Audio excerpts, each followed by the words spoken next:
Mbak Ono dari Bandung. Assalamualaikum warahmatullahi wabarakatuh. Assalamualaikum warahmatullahi wabarakatuh. Mohon maaf sebelumnya Buya jika pertanyaan saya kurang sopan.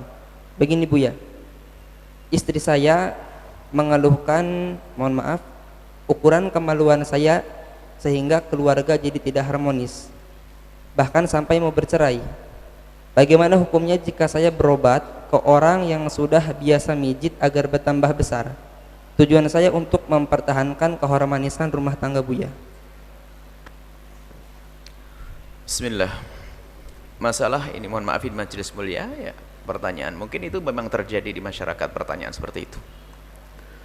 Yang pertama yang harus kita pahami bahwa kepuasan dalam hubungan suami istri itu adalah pertama adalah cara bergaul yang baik. Kemudian wilayah perempuan itu yang bisa menjadikan seorang perempuan itu sudah dibuat oleh Allah adalah di wilayah yang paling dasar, wilayah sensitif yang paling dasar, sehingga mohon maaf tidak terlalu dipermasalahkan antara panjang pendeknya ukuran. Yang penting kemaluan laki-laki menyentuh wilayah sensitif tersebut, maka akan sampailah seorang perempuan pada tingkat. Artinya bisa saja kesenangan bisa selesai tuntas sampai di sini. Yang menjadi masalah bukan di sini. Yang dia menjadi masalah adalah seorang yang mungkin hayalannya dibawa kepada semua yang pernah dilihat di film-film dan sebagainya, menghayalkan, oh di sana kok ada begini ukurannya, ini. Dia punya hayalan, suamiku kok tidak punya ukuran semacam itu. Makanya kami wanti-wanti, jangan biasa nonton film-film kotor. Itu adalah film, khayal, film itu. Padahal kesenangan bisa selesai. Padahal kalau seandainya dia tanpa nonton yang begitu-begitu, akan tidak ada masalah, problem. Nggak ada masalah suami istri yang penting wilayah tersebut terjangkau oleh itu, akan beres urusannya. Cuman karena terlihat film-film dan sebagainya, menginginkan yang semuanya adalah tidak pernah terjadi, tidak pernah ada di alam nyata. Ataupun kalau ada orang jarang, orang-orang yang mungkin mohon maaf ukurannya sangat besar, mohon maaf dan sebagainya, seolah-olah itulah yang paling hebat, itulah yang paling menyenangkan. Bukan ada urusan itu. Urusan yang penting wilayah tersebut sudah tersentuh dengan ini, akan beres usia. Kemudian mungkin ada seorang laki-laki yang punya alat kelamin sangat-sangat kecil yang tidak bisa menjangkau wilayah sensitif seorang wanita. Itu bagaimana? Nah ini, kalau memang seperti itu, wilayah yang sangat kecil, alat kemaluan yang sangat kecil tidak bisa menjangkau wilayah sensitifnya seorang wanita, kalau seandainya ada upaya pengobatan, maka dilihat pengobatannya adalah dengan dua cara. Mungkin dengan operasi. Kalau operasi itu masih mungkin karena dia ada hajat, karena memang tidak bisa menyentuh wilayah sensitif. Tapi kalau lelaki masih bisa menyenangkan seorang perempuan, nggak boleh, karena akan buka aurat besar. Operasi ini nggak boleh. Karena apa? Dia akan membuka auratnya, dibuka oleh dokter untuk digedekan, mungkin dengan operasi tidak diperkenankan. Karena apa? Sudah bisa menjangkau wilayah sensitif perempuan dan bisa menyenangkan. Tapi kalau memang tidak bisa, misalnya diupayakan pengobatan, masih mungkin bisa.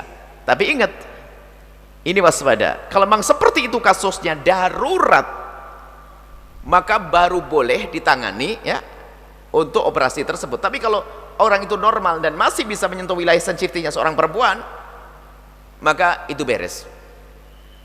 Nggak perlu melakukan yang demikian itu. Kemudian ada lagi cara yang kedua adalah, mohon maaf, adalah dengan cara mungkin ini.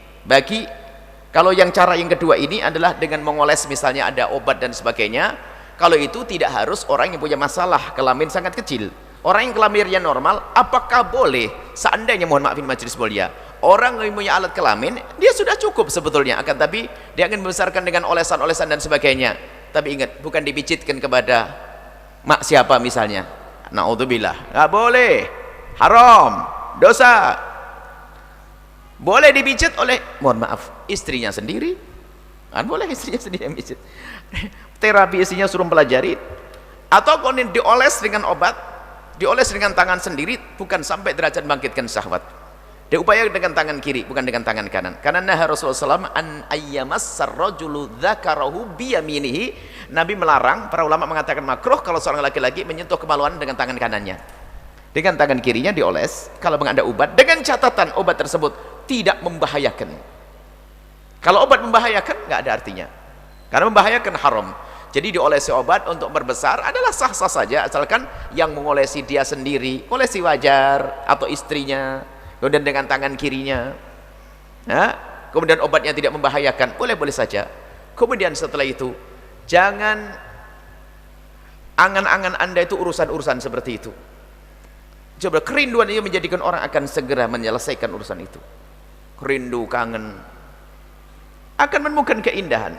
Makanya kami selalu mewanti-wanti, jangan biasa nonton film-film yang seperti itu. Film-film kotor itu akan menjadikan Anda tidak akan puas dengan pasangan Anda selamanya. Kenapa? Di otak Anda sudah dihayalkan sesuatu yang tidak dimiliki oleh pasangan Anda. Sementara itu pun tidak ada di hayal Anda. Anda akan mengejar hayalan terus. Belum lagi nanti sebaliknya, mungkin ada seorang laki-laki mengatakan, ada seorang perempuan menuntut ukuran kemaluan apa? Suaminya. Mungkin seorang suami mengatakan, rahimmu terlalu macam, akhirnya semuanya ejek-ejekan. Rahimmu terlalu luas atau macam-macam, akhirnya nggak ada yang indah semuanya. Akan tapi ketahuilah, Anda suami istri bisa menemukan cara yang paling tepat untuk menyentuh wilayah sensitif sehingga Anda selesai puas. Semuanya akan mengerti caranya. Bersama bertambahnya hari walu, itu akan selalu belajar untuk mencari cara yang paling tepat nih, tanpa harus dengan menonton film-film itu. Tapi kalau Anda sudah diracuni oleh film-film itu, dia tidak akan puas. Tidak akan puas selamanya. Karena apa? Anda merindukan yang di hayalan, bukan apa yang di alam nyata.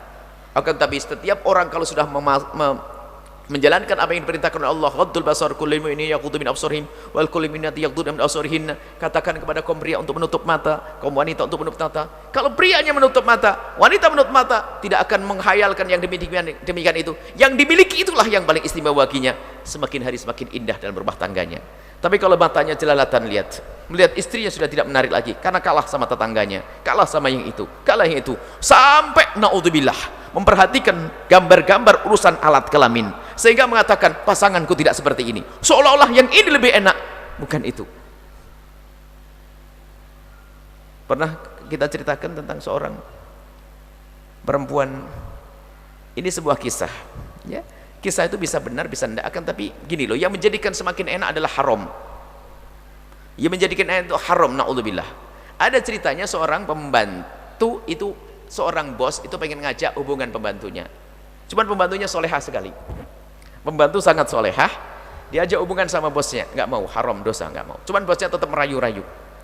Akhirnya pembantu ingin memberikan pelajaran nasihat kepada sang bos. Akhirnya Pak, sanggup, baik bos, nanti malam saya siap untuk nemeni tidur bos, tapi di kamar saya pukul 9 malam, dengan catatan. Apa catatannya? Saya tidak mau ada lampu nyala, saya malu.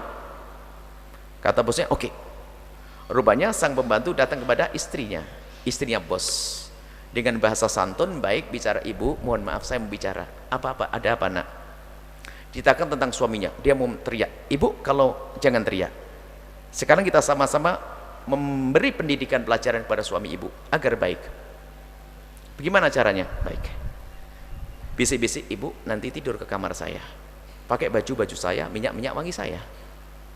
Akhirnya betul, sang bosnya, ibunya, si bosnya, bos perempuannya suruh masuk ke kamarnya, pakai bajunya wanita tersebut, bajunya pembantu, pakai minyak pembantunya keluar, lampu dimatikan.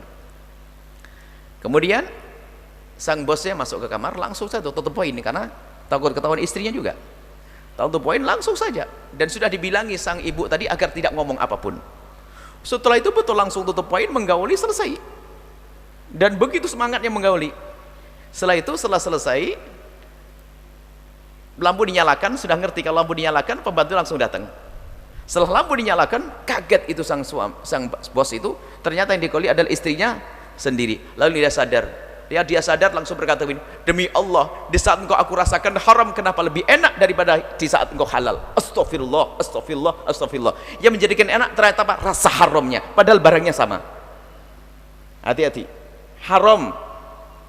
Ya, hati-hati, jangan biasa nonton-nonton sehingga menuntut suaminya alat kelaminnya kurang dan sebagainya. Naudzubillah ya. Semoga Allah menjaga kita, keindahan rumah tangga kita. Semoga Allah memberikan kepada kita kepuasan dengan yang halal, tidak belum dengan yang haram. Wallahu a'lam bishawab. Kemudian pertanyaan selanjutnya datang dari Wulandari dari Semarang. Assalamualaikum warahmatullahi wabarakatuh. Assalamualaikum warahmatullahi wabarakatuh. Buya, bagaimana sikap seorang istri yang solehah jika mengetahui bahwa suaminya mencintai orang lain? Siapa orang lain itu? Suaminya mencintai orang lain. Begini loh ya. Mungkin biasanya perempuan lain gitu ya. Ya, kalau mencintai orang lain, mencintai seorang guru, mencintai seorang manusia yang soleh, sah-sah. Tapi kalau seorang suaminya mencintai wanita lain, dilihat dulu. Kalau mencintai wanita lain yang haram, belum ada ikatan apa-apa, harus diingatkan dengan cara yang baik dan benar. Menjauhi daripada yang haram. Jangan menuruti keharaman sampai masuk wilayah zina. Akan tapi kalau ternyata yang dicintai oleh suaminya adalah sesuatu yang halal, apakah itu mencintai seorang ulama atau mencintai rupanya itu istri yang keduanya misalnya, halal atau haram? Halal. Maka rumus cinta itu sederhana. Tadi solehah katanya, hei istri solehah, kalau engkau menemukan suamimu mencintai sesuatu yang halal, rebut cinta suamimu. Bagaimana cara merebut cinta suamimu? Baik-baiklah dengan yang dicintai suamimu, maka suamimu akan jatuh cinta kepadamu. Rumus sederhana. Faham mana ini? Nggak bisa ditolak. Baik-baiklah engkau, karena engkau soleha. Baik-baiklah dengan orang yang dicintai suamimu, maka suamimu akan menjatuhkan cintanya kepadamu. Contohnya, suami senang dengan sahabatnya, baik dengan sahabatnya, lalu anda perhatikan sahabatnya, maka anda semakin dicintai. Tapi kalau anda mengganggu sahabatnya, akan marah. Termasuk istri. Maka berlombanya cinta dengan istri kedua itu bukan cara bersaing dengan merangi. Baikilah lawanmu, maka suamimu akan habis kalah denganmu. Ini kalau kasus halal. Kalau haram dinasehati, dijauhkan. Ini adalah masalah keindahan. Itu rumus berlaku dalam segalanya. Anda senang enggak kalau ada orang perhatikan anak anda? Senang. Anda akan baik dengan dia. Itu kan rumus sederhana. Cuman kalau seorang ibu diajak ngomong masalah begini, enggak, ini sama rumus, ini kasusnya sama. Semoga Allah memberikan bahagia anda dalam rumah tangga anda. Yang suaminya istrinya satu, alhamdulillah. Yang sudah telanjur suaminya dua, tetap bahagia. Doain baik, jangan susah-susah. Yang satu bisa istiqomah, baik, harmonis, suaminya nggak nambah lagi, begitu. Yang sudah tetap bahagia, didoain baik semua. Jangan didoain yang single, yang satu bahagia, yang dua sengsara. Nggak boleh doain.